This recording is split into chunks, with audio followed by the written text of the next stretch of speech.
Hey there, Hey, how you doing? okie dokie. Good. How about you? I'm doing okay. I'm really pleased this went smoothly just now. Well, there's Well, Mary with a new painting. That's Hello. pretty wild.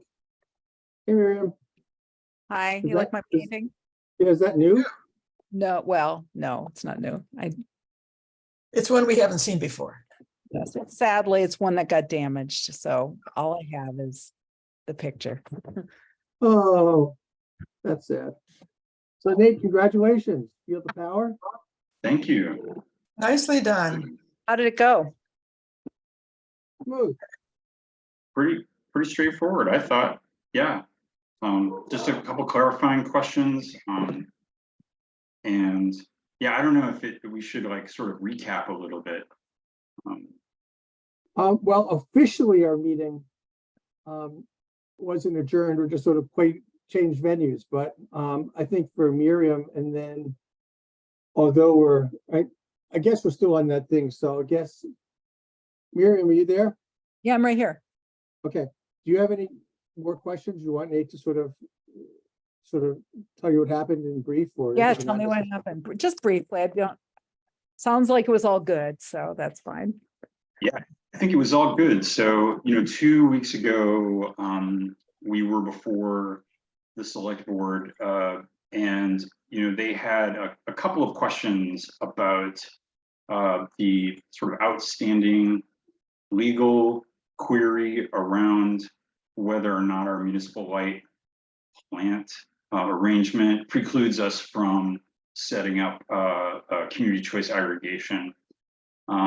And we were not able to resolve that, but there were questions about whether taking the next step in CCA would incur any costs to the town, and also whether a formal RFP would be required or advisable, even if not strictly required. So, and then finally, one of the things we were trying to get from select board was some agreement about the reporting structure for, how does ECAC relate to select board, relate to the brokers, and what they voted on this evening was to appoint me to be point person for kind of moving things forward, but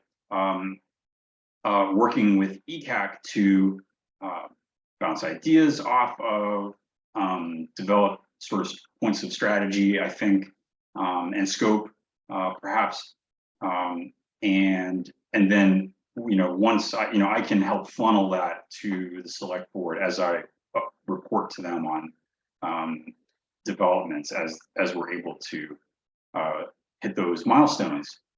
And so we were able to gain that vote, and yeah, I think I covered everything.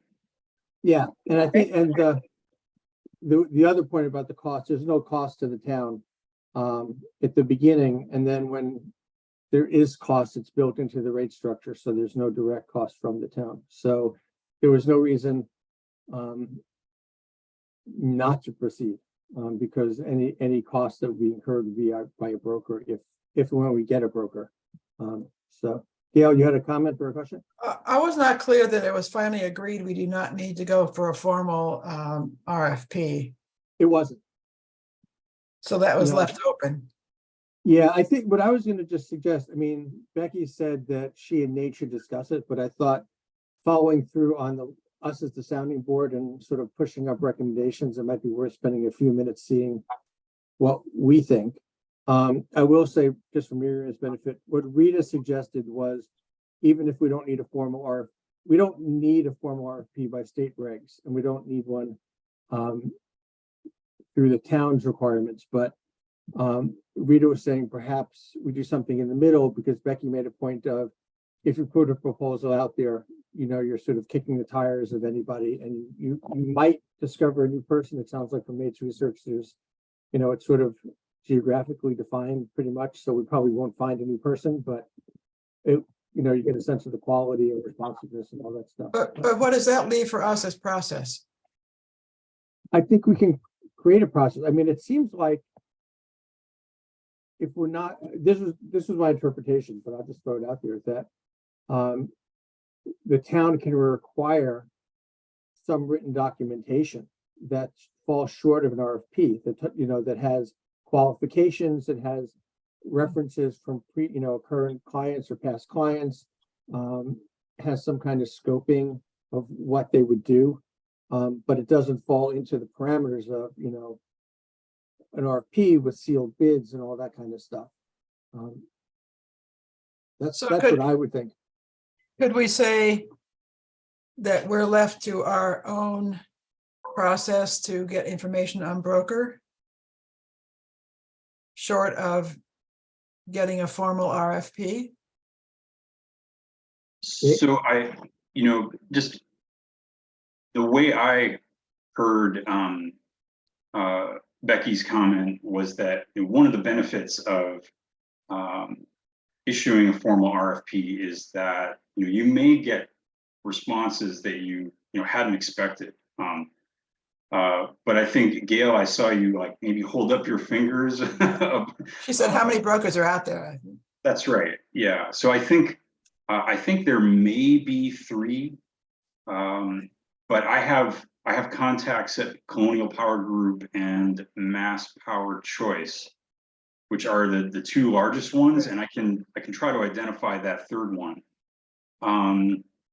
So DOER has a draft like municipal aggregation best practices guide, which has it has as an appendix a list of questions that communities should consider asking of potential brokers before signing a contract.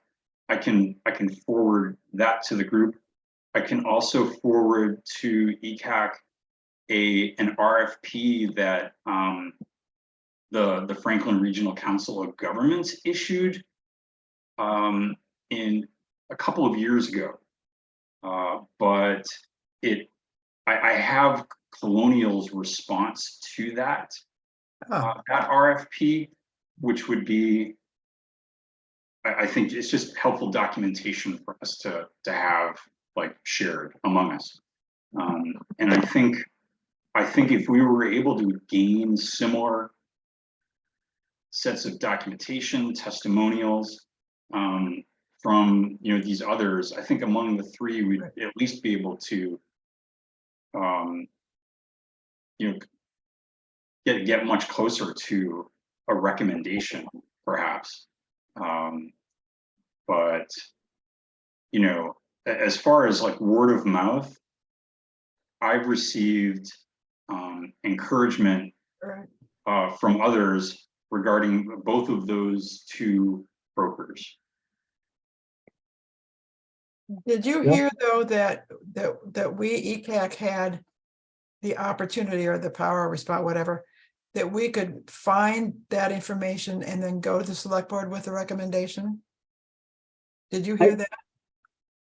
What I heard was, that Becky, because she's the procurement officer, wanted to talk to Nate and figure out what the approach would be.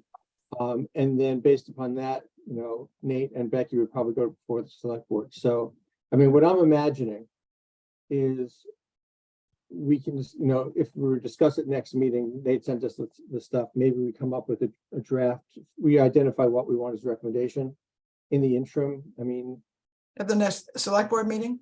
no, the next ECAC meeting, and then Our in the meeting. interim, That's 4 weeks. Nate in. can, Nate can talk to Becky either before or after, depending on, if it's information gathering or whatever, but I don't think we want to prolong too much, but basically sort of, we make a, the point is, I would say that we discuss and then, Nate makes a recommendation based on what we collectively think would be the ECAC's recommendation to the select board. So, and I think just my thinking based on what you said, Nate, is we have to answer the question for the select board and then ultimately for anyone in town. Why'd you pick these people? So really, those questions that we're asking should answer that fundamental question, and we So- should have confidence. So the recommendation is for a process or for a particular broker? Well, I think for a process, unless we come up with unless one of those rises to the top and Nate says, I just got a call and. This is these people clearly suck and the- these people yeah. great. Okay. Yeah. That's, Nate, did you hear that? Or how's that sit with you? Yeah, that sounds right. And yeah, I didn't want to put the cart before the horse, but I do think like the very next step is that conversation with Becky around how formal a process is appropriate. Just my read of the select board meeting was that perhaps the RFP may be unnecessarily I don't know what the right word is. I don't want to say burdensome, but Constrained. Constrained. Yeah. constrained. Yes. So I'm happy to arrange a meeting with Becky and talk to her about what seems like the right path. And I would also, in parallel, like to continue in information gathering mode. Okay. Because there are always the testimonials that the company will put in front of you, but I would like to continue to dig, reach out to our fellow energy committees in the region, and the due diligence part of it. But I agree with Michael. I think we need to be able to justify our recommendation, and so I'd like to continue gathering information. From the particular vendors, yeah, Yeah, from the vendors and our neighbors. brokers. Well, Nate, again, thank you for stepping up to do this. You are the driving force. You're Mr. CCA in Shutesbury. So are we good with moving on from this one? Yes, Okay. thank you, Nate. So Absolutely. on the agenda, we got public comments. So Mary Lou, is there anything you wanted a public comment on?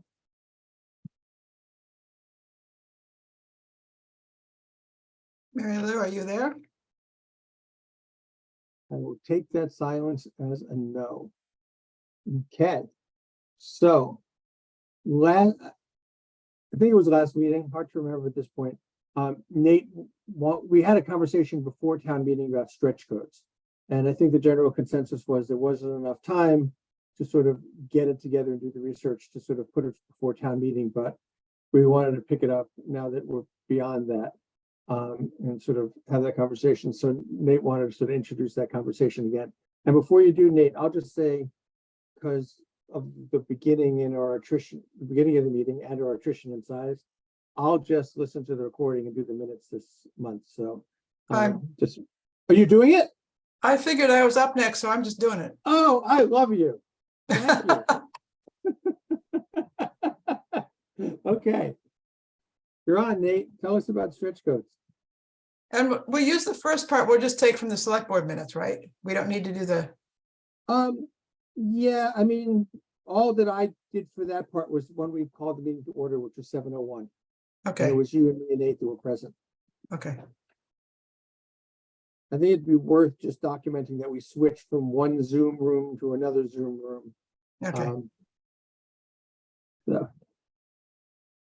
Well, the last time we did a deep dive into stretch codes, I think was in late March, potentially, or early April, March or April. I think it was the March meeting. And I can kind of refresh people's memory, like every 3 years, the state revises its building codes. And because we are a green community, when the state modifies its building codes around the tightness of the envelope, insulation values, other aspects of new construction or major remodels for buildings, which of course is of great interest to us as the Energy and Climate Action Committee. Towns that are green communities are automatically swept along with that process. So if someone were to undertake new construction in Shutesbury, they would need to comply with the new revised stretch code for how that building is designed. In addition to the stretch code, the state has issued a specialized stretch code, which is an even more rigorous set of requirements for new construction and major renovations that gets into the kind of buildings that are going to get us to net zero by 2050. So these are passive house level. And when I gave the presentation in March, I sort of broke down several paths that a new construction can track to. So it doesn't require a passive house level envelope or structure, but it is a more stringent set of building codes that I'm very excited about. So I think now that we have the community choice aggregation kind of process under our belt, what I wanted to put before this committee is a proposal that we similarly do our kind of homework on the specialized stretch code, because unlike the regular stretch code, this would require a vote at town meeting. So, and Shutesbury has a history here because at least a decade ago, a town meeting voted to buy into an earlier kind of stretch code. So we've got a track record on this kind of. The stretch codes would require more stringent electrical codes primarily. It's not other. For example, I believe one of the requirements would be that the home be electric vehicle ready. So you would need to have the capacity within the Electrical panel. breaker panel that you could have an EV like there. You wouldn't have to retrofit your electrical panel, for example. So that's a good example. Insulation, tightness of the envelope. These are the sorts of metrics that, put up a new building. It's more expensive to retrofit it later than it is to have that tight envelope at the outset. This is for new construction. New construction or major renovations, the definition of which would be one of the things I want to make sure I had on the tip of my tongue, but it must be a square footage kind of change. So this isn't going to apply, it may apply to a number of existing homes. There aren't going to be a lot of instances where we don't have a lot of buildable land left. Maybe that'll change who knows what'll happen in the future, but there's not a lot of new construction happening in the home in Shutesbury right now. I know that, electrical upgrades are very costly. We upgraded our electrical system 3 years ago, and it was very expensive to do an upgrade. So that's something we may want to research so that we have an understanding of what we might be asking of landowners. No. Nate, when you said that it be, I heard you say it would be EV ready? Yes, I think that was one of the examples that I Okay. used, yeah. And yeah, I was digging for my first, I thought I had slides. I didn't come up with anything when I was digging, Okay. but No, but that's part of our homework, right? it would be part of the homework. And again, this would not apply to your existing home. Like it wouldn't Right. create an added burden, you know, for current homeowners.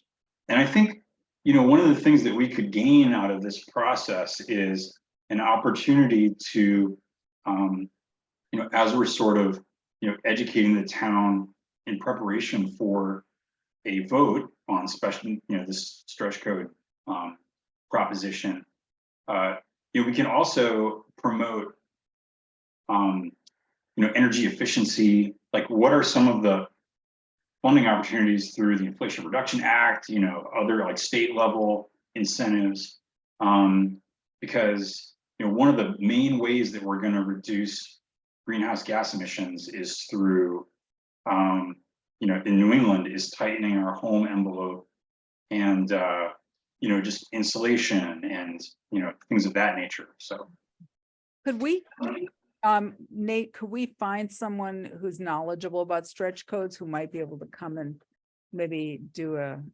educational, informational presentation to us perhaps? yeah, and when I gave this presentation in March, we were actually joined by But yeah, the we were underwhelmed by that guy. well, Yeah. Oh, is he from FERC? No, the new coordinator. Oh, He was new. yeah. he did help explain, I thought, you know, the code, the building codes. But in any case, you know, that's something I could look into for sure, Miriam. I think FERCog would probably be a good starting point, because even if they don't know, they could point us to the right folks. I've got just sort of the political, I mean, we can talk into this more at length. I think it's worth going down this road, but just, I think I always think about this stuff. So from a political perspective, we would be introducing just objectively more cost to new homeowners. And if you're a skeptical town meeting person, you know, who might do a major renovation, for example, or might subdivide and want to build a new house on their, you know, the second lot. Aside from doing the right thing for the planet, I think we're going to have to sort of look at how is it helping Shutesbury as opposed to helping globally. And not to say we should make that argument, but I think it's one of those things is it's very much the cost stuff's in front of your face, and the benefit has to get lifted up and refined a little so that people say, okay, I'm on board. And it doesn't have to be a financial argument at all. It just has to be an articulated argument. And what is the advantage? I don't know yet. Well, I mean, all winter, I have like wood smoke just cascading from my neighbor, who I'm very affectionate towards. But if they had a better envelope in their house, they would need to burn less wood. There'd be less air pollution in Shutesbury. Mhm. One thing. Okay. Well, that would be, that gets to your point about pitching other incentives, whether, you know, so federal or state incentives. And I think maybe, and that might be the strategy of saying, here's one thing that we can do that will benefit new houses. Here's a range of options that people who live here currently can incorporate into their current houses. So we're packaging it in a different way than just sort of saying, here's this one thing that's going to cost people money. And that's already, I mean, some of those things we've already tried to promote, like the, you know, mass save upgrades, of which, you know, I want to say, you know, I get to see the building permit applications that come through Shutesbury because I review them for the Concom. And I see 80% of the building permits in the last year have been for, you know, insulation upgrades. Yeah. which is fascinating to me. That And do because they credit you Mass Save? what I'm Do they sure that credit Mass Save? I'm sure those people were taking advantage of Massive. What I find fascinating is that the year before, which was right around the pandemic, there was a lot of Mhm. home expansions, and it Ah. seems right up this year, but people are doing a lot of insulation and facing windows and stuff like that. So that's good. It's all important. You'll see mine soon. I've got a mass save reinstallation thing happening, but I keep having to put it off because we're out of town. So mine's in there somewhere. Yeah, I was just saying that we could do it much more vocally, though, just having a I keep saying UMass, Mass Saves on the website isn't the same as a drumbeat at a forum or at a public event, and give them more a higher promotion, I guess. well, I think also, not to get too much into the weeds, but next time we do town newsletter, we could just highlight that. Because people harvest the information in there. And so if we make it really easy, people might not go to the website, but they will read the newsletter. So I think if for next steps, maybe, Nate, it sounds like we're all willing to go ahead. So maybe if you want to do a little bit reinvestigation, recreate some version of a presentation we can dig into. And then if in that conversation, you can find an expert, either next meeting or the meeting after, whenever we feel like we should be talking to someone. And if I would just say, because you're now going to be like taking the lead on two major projects, if there's pieces that you want to delegate out to us, that are chunkable, just, I think, email us. I'd be happy to do some that maybe we can sort of just share a little bit of that work. Sure. So are we good to move on? Yep.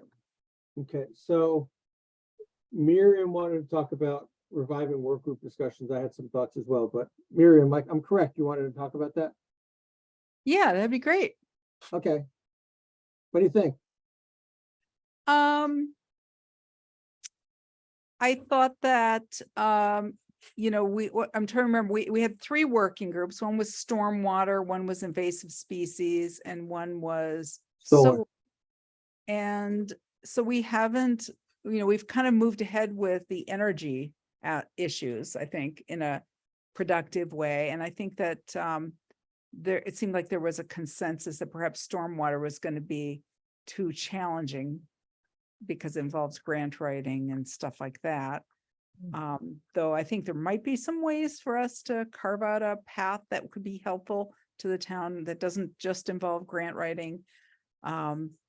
But invasive species, we definitely could do some things around. Do you have any, are there tangible things you would identify that if we were to go forth with either of those two? Well, for invasive species, I think one of the conversations we could be having is invasive species management on the right-of-ways in town. And having a conversation with the select board and the highway department about how they're handling invasive species and trying to look for both, kind of a more coordinated plan, but perhaps a plan that doesn't require herbicides. I mean, there are methods for treating invasive species that don't involve herbicides. I know there's a lot of concern people have about using glyphosate. There was a period of time where the highway department was using glyphosate. I don't know if they are currently. I know that they stopped because people had raised concerns, but I don't know if they've resumed doing it. And certainly public education is really helpful because people don't know what's an invasive species on their property. They don't know how to get rid of it. We could talk about trying to organize volunteer work parties, perhaps to tackle some areas on town property or in the right of way. Can I jump in? I know I asked you a question, but just on this one, Yeah. what I remembered, what really intrigued me about sort of the conversation that the invasives work group came out of was that in a changing climate, flora and fauna are migrating, and therefore what's invasive might be the new native. And so that concept really intrigued me. And it's sort of like part of what I'm thinking about when you're going through your list is there's environmental concerns, but how do they connect to climate? And so approaching it from a way of climate is changing our local environment in terms of flora and fauna. So Right. if we're aware of that, how do we address that in a proactive, informed Right. kind of way? And like that gets They're away from like are we almost- in our lane or not. They're kind of two separate but related issues, because invasive species are usually considered, species that are not native to North America, that have been introduced because of trade and global commerce, that don't have natural checks and predators. And so or have just a very aggressive growing habit, so that they take over ecosystems or crowd out native species and create monocultures. And climate change may expedite that, because you might have some invasive species that are more adapted to warmer climates that are now becoming more endemic because they're favoring warmer climates here. Or it could be that our ecosystem is getting stressed because of climate change, which is creating, opportunities for like invasive insects to take over, because the trees are already stressed because of climate change. So it goes both ways. There's kind of There's actually another. hold on, my husband is here, wants to add something to this dialogue. Yes, Robert Kibler is now in the meeting. Yeah. Hi. Hi, Rob. Woolly adelgid. Woolly adelgid. They were not around here at all. Now they're devastating the hemlocks. Yeah. Maple thrips. They were never an issue in Maine and Vermont. Now it's a potentially destroying. Who's speaking? This is Robert Kibler. Oh, hi, Rob. There he is. I just got out of that the select board meeting. So Woolly adelgids are destroying the hemlocks around here. You only have to drive along the road to see that.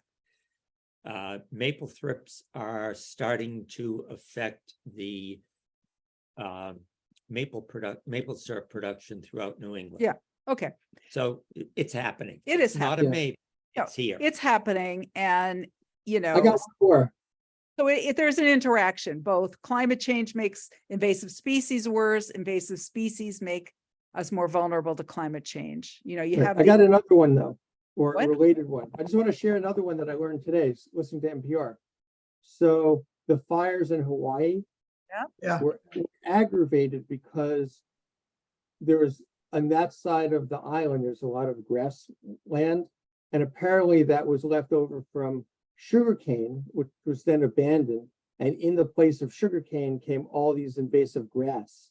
And so it's the grasses that caught fire in between the houses and got whipped up by the Fuel. wind. Yeah, so So in Shutesbury, people worry, there is a concern that there's still lots of stands of hemlock. And if the hemlock forests get decimated by woolly adelgids, that then you've got massive stands of dying and decaying fire-ready tinder that could ignite forest fires. So we could have forest fires in Shutesbury, wildfires with lightning strikes if we have a drought and we have a bad season, series of seasons with adelgids and also, like the emerald ash borer. I mean, there's a lot of insect stuff, which is very concerning. But then there's just also the monocultures, like, various kinds of plants that are just taking over. And, Knotweed. knotweed, Japanese buckthorn, bittersweet. And, it's a lot of people just don't even know about this stuff. It's also concerning sometimes that people just buy ornamental plants that are highly invasive. I've got a bunch of different kinds of invasive plants that have shown up in our yard. We usually try to keep them under control, but a lot of people probably just think, oh, that's a pretty shrub that's just growing in the woods. And they're still for sale. And they're still for sale. Yeah. And even things that are illegal in Massachusetts, for sale in Massachusetts. I've seen stuff down at Home Depot and at Hadley Garden Center that were banned in Massachusetts that they had for sale. So I We guess should the knock question, on that for sure. What? We should, surely that's reportable. So, education's really helpful, and, there's, I bet the Conservation Commission would love to partner around maybe sponsoring some public education programming. One of our commissioners has a PhD in plant botany, and her expertise was in invasive species. I know down at the lake, sometimes they do workshops and work parties to try to control some of the invasive plants that have taken hold in areas around the lake. And that's also an issue. It's an all hands on deck process, and none of it, there's not going to be one fix, right? And it may just be that over time our ecosystem will find a new balancing point, right? With climate change, there will be just a change in what our flora and fauna look like, but that could be a couple hundred years from now. Yeah. How do you see stormwater management fitting as a topic for us under, well, you said the work group? Is there anything we can do apart from what's already being done by the select board, by FERCog, by the grant, etc.? Yeah, I think there is. I mean, I think that there's this whole topic area, and I just don't want to go there around like infrastructure, like town infrastructure and roads, because that's like, we know that's an issue. That's the but third rail. what? Yeah. That's the third rail of A stormwater. live third rail. Yeah. But I think that, again, even looking at homeowner education, people don't even probably think a little bit about much their driveways, how they're treating stormwater on their properties, what they can do in cost-effective ways to manage stormwater on their properties. We don't have a bylaw to regulate how driveways are constructed. Some communities have a stormwater bylaw that regulates, for example, what you do with the stormwater on your property, so that you don't just shunt it off to your neighbor's property or onto the town road, Right. who becomes the town's problem. But short of that, which might also be a third rail, another bylaw, public education definitely could be very helpful to people to try to raise people's awareness about it. Mhm.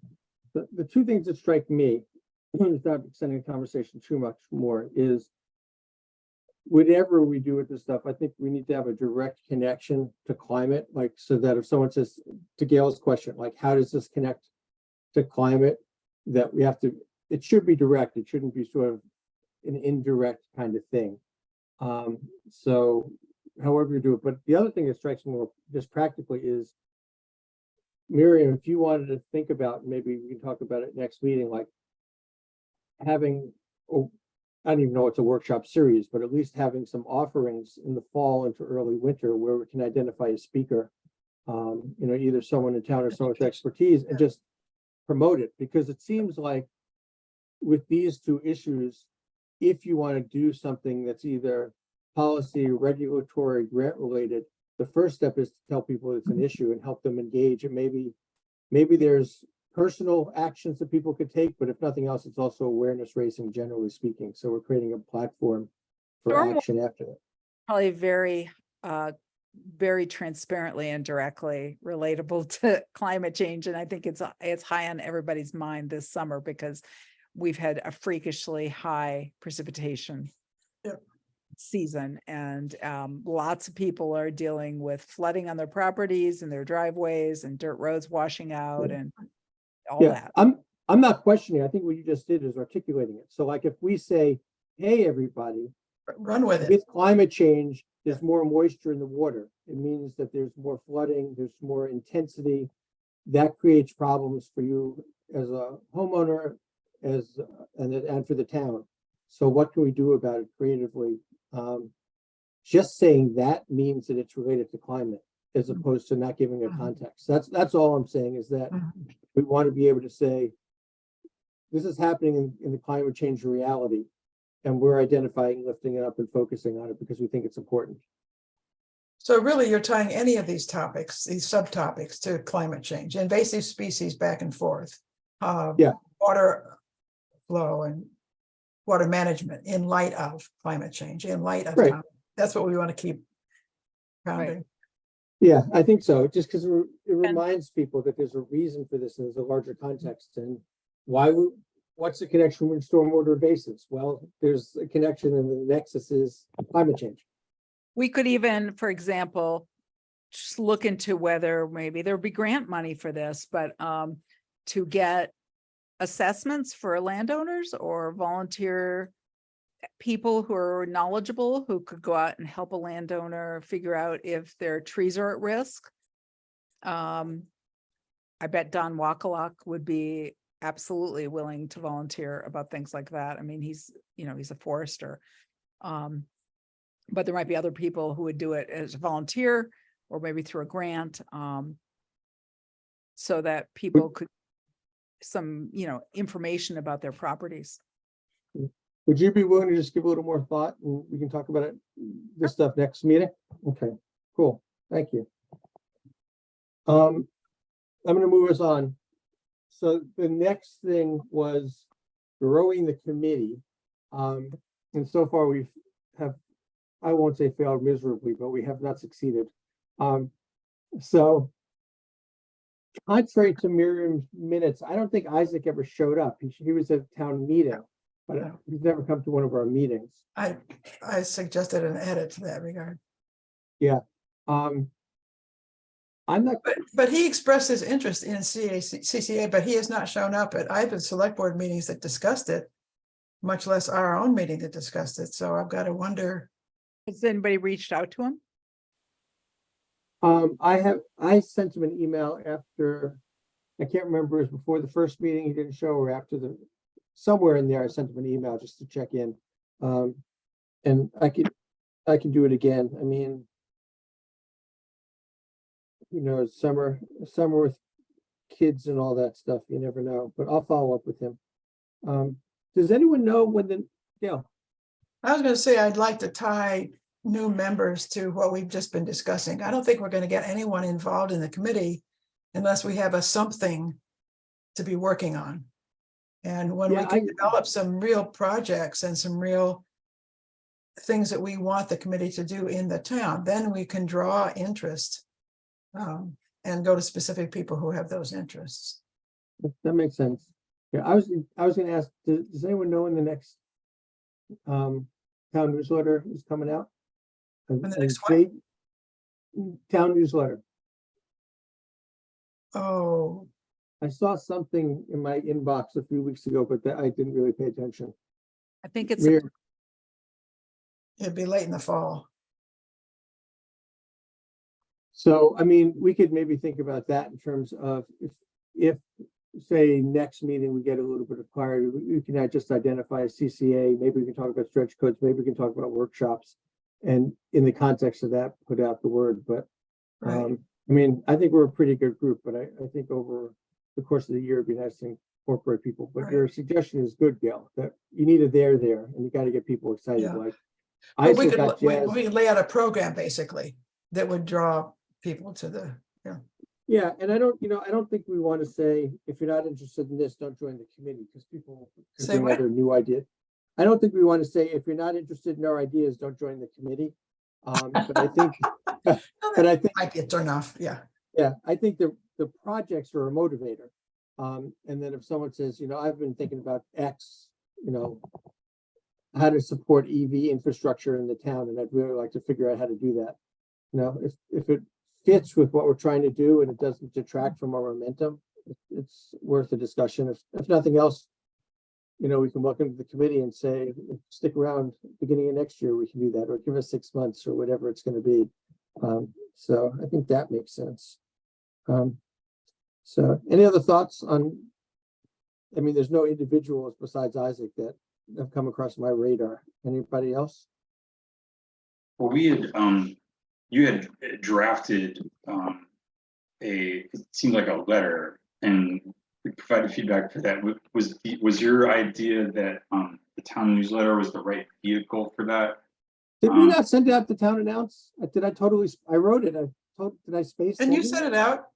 Did it go out? Yeah. Okay. Okay, apparently you got no response, huh? It was highly effective communication piece. I wondered. I wasn't sure that I had seen it out in the wild. You just ignored it because you were already on the committee, so you didn't have to bother. I wonder. Okay, But I think, we've got it written, so we can always reuse it again in the next. We could follow up after the town newsletter and sort of do it a month later and re-inspire people. So the last substantive conversation I just wanted to throw out there. So you know how last year I was talking about the idea of there's only a few of us, we should sort of have liaisons to other committees. Right. I started rethinking that, one, because it didn't seem like it was getting traction, and two, now there's less of us to cover committees, so it's even a higher burden. And so my current thinking I wanted to share was flipping it, which is if we're going to be thinking of things like we were just discussing, like workshops, or the stretch code, finding out or thinking about what committees we would want to go to. So for example, the stretch code. Well, it's not directly related to the buildings committee, but they're the people who would care more than others, and would be knowledgeable. So it'd be a way of going to them. And if they're interested and they get it, if nothing else, they can promote it. Maybe they can share ideas in a similar way with workshops. I think if we come up with workshops, we can go to Mary Ann and maybe have the library co-sponsor it with us or co-promote it. Miriam talked about the Concom being interested, but if we start with what we're interested in and then figure out what the committees are that we want to pitch to,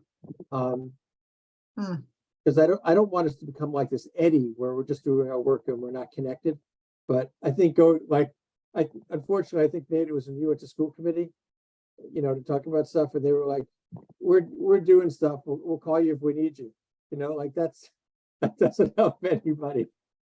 What about, rather than our trying to find content to feed to the community, thinking about maybe having some public forum where we invite people to share their concerns about their homes and their life here in Shutesbury and climate change? That's a cool idea. Like that. I mean, we could structure it a little bit. We could pose some questions that kind of frame the topics to kind of focus people. Are you concerned about stormwater or erosion on your roads? Or have you been experiencing impacts in your life because of extreme weather and how it's affecting your life? Could we have and then, have some sort of a discussion about that? I like that. Mhm. We could go rad and actually do it in person, like at the school. And do that? And we can pull in mass saves issues in that one too. You could, and yeah, you might be, if you did in person, yeah. Because I can imagine if we did that, like just say we did a 2-hour event, where we introduced it, we talk about it, maybe there's common conversation and people sharing ideas, and then you could have breakouts of tables about, there's the invasive species table and the stormwater table and the something else table, where people are like-minded, can have concerns, can sort of get together. If we're at one of those tables, or we do report outs so that we can gather ideas and recommendations, it's more than the 4 of our brains coming up with stuff, and it's bubbling up, so it's already got community authenticity. I think it's a really cool idea. Another way to do this would be to reach out to the school and see whether, the 5th and 6th grade would be interested in working some sort of climate change topic into their curriculum that might involve, some parent involvement and, maybe learning about people's concerns in the school community. That could be another thing. I'm just flashing back to the project-based learning. So when Ken Lindsay used to have the kids go into the ponds and look for salamanders and stuff, you could raise the question. So with climate change, I'm guessing they're already doing it. They're still looking at salamanders. I don't know if they are. You guys probably don't remember this, but back in the day, when Jeremiah, my son, was in 5th and 6th grade, they did, Ron Berger's class did this town-wide analysis of water quality, where they tested wells and they tested streams and did all this kind of Wow. water quality. So you know, they were doing it back then. I mean, he didn't say this is about climate change, but it was about environmental science. But you know, it's definitely could be a way to, I remember my daughter doing an experiment for some science thing where she calculated how many BTUs were being used by how long a shower was. And if you shortened your shower or you turned down the temperature of your shower, how much carbon offsets, you know, there's a calculator where you can figure that out. And it's really kind of a great lesson for kids to think about their carbon print of their showers. Well, Josia, when Josie was like in 5th or 6th grade, I think it was for the science fair, did measurements on seawater rise and looked at like New York City and Boston and sort of over the decades. Actually convinced my father. It took him a couple of years, but he actually came around to realizing it was an issue. It was a major victory for the grandkid. So, so I mean, I think it'd be, you know, Nate, you're doing a lot, but I think you'd probably be the logical person. But I mean, talking to Jackie and just inquiring if what they're doing, because I got to presume they're doing something. So most respectful way just to say, this came up. It'd be really interesting, you know, and it could be that we want to sit down with, you know, Jackie or the teachers and find out if there's ways of supporting. But yeah, I think there's definitely running room. That could be the ECAC Junior Corps. I like this much better because our original liaisons with these various committees felt like our imposing on what they have already taken charge of, which was very uncomfortable from where I sat. They all have these issues in their own charges, and Open Space Committee has its business to coordinate all those things. We're really duplicating that coordination effort. Anyway, this way, it gets it right out there. Climate change in all these different faces. What are your concerns? What are your questions? Bring it to us. I think it's cool. It's a different direction, I guess. It brings it to us rather than us going out to them with dictation. Yeah, no, I like it a lot. I think Miriam, I appreciate it. I mean, we should give ourselves a few months to sort of prepare and engage and all that kind of stuff. So, you know, I'd say it'd either be, you know, late fall, early winter, somewhere in the November, late January timeframe. But it'd also be interesting to talk to the select board, because the select board could, you know, get involved. I mean, it's a town-wide thing, you know, it's not just, I think it's a great idea. So it sounds like we all like this. It's just a matter of figuring out when and how. Yeah. So why don't we put that on the agenda for next time? We can tease it out a little bit more. That'll be September, but we'll have, you know, Okay. it's not going anywhere. So what do you want on the agenda for next time when you say that? I think discussion of a potential climate change related forum with residents. Mhm. You know, and then if we all remember what we talked about, sort of building on that. But I think it's when it would be good. How do we plan it? Do we want to engage other Or- people? Education and engagement. Yeah. Mhm. And I mean, if we were ambitious, you know, if we had a date, you could invite the Mass Save people and have them have a table. You know, that would be a real benefit. So, you know, there could be some other entities that would be just hands-on helpful. So we could, you know, that's sort of expansive, but it's sort of, you know, a normal thing to bring vendors or experts or whatever. But you know, I think it's great. This is exciting. Good job, Miriam. Good thinking. So all we got is the minutes. So it's the minutes that Miriam wrote up for, hold on, let's get the date. June 27th. Yeah. So Do I have a motion to consider the June 27th, 2023 minutes? Did they get amended? Yes. Have we seen that? No, I mean, the only thing I took out was that. Was I Isaac the only one who, Was there another comment that you had? I think I would made whatever change you wanted, but was okay, there? Well, why don't we, but Yeah, what- if we can, let's move to consider it and then have a second, then we can discuss it. oh, good point, okay. Anyone want to? I move to consider the minutes that are under discussion. Great. Is that specific enough? For June 27th, 2023, Minutes of what meeting, June? 27th, 2023. And I'll second since there's a resounding interest in doing so. So now let's discuss. So Okay. Gail, you had an edit that you suggested to Miriam is what I'm deducing. Mostly it was a remark about, don't say that Isaac was absent because he never promised he was gonna be there, basically. Yeah, I was actually. I think I had a confused couple because other it said minor. other. Yeah, it said other Isaac Goldstein. I couldn't tell if, I read it as he was there and he wasn't, but But he if he wasn't, wasn't, right. if he wasn't, he's general public, so he wasn't expected to be anyway. So. Any other edits or comments? Cool. Okay, so hearing none, I'll just roll call to approve. So Nate, how do you vote? Approve. Gail, Approve. Miriam,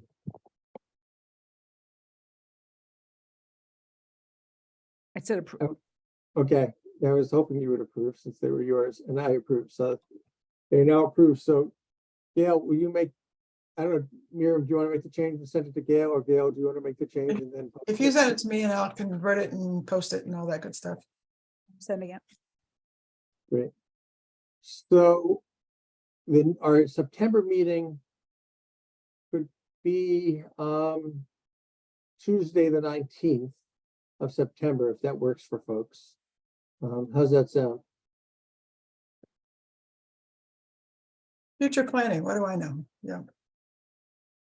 September 19th, Yes, that's 4 weeks from today. Mhm. summer will be almost behind us, technically. So we'll call that a date, if that was good? Yep. Great. Anyone want to move to anything else before we adjourn? Cool. Well, I do want to appreciate you guys. I mean, it's a good core group, and I think this is a great conversation. So really,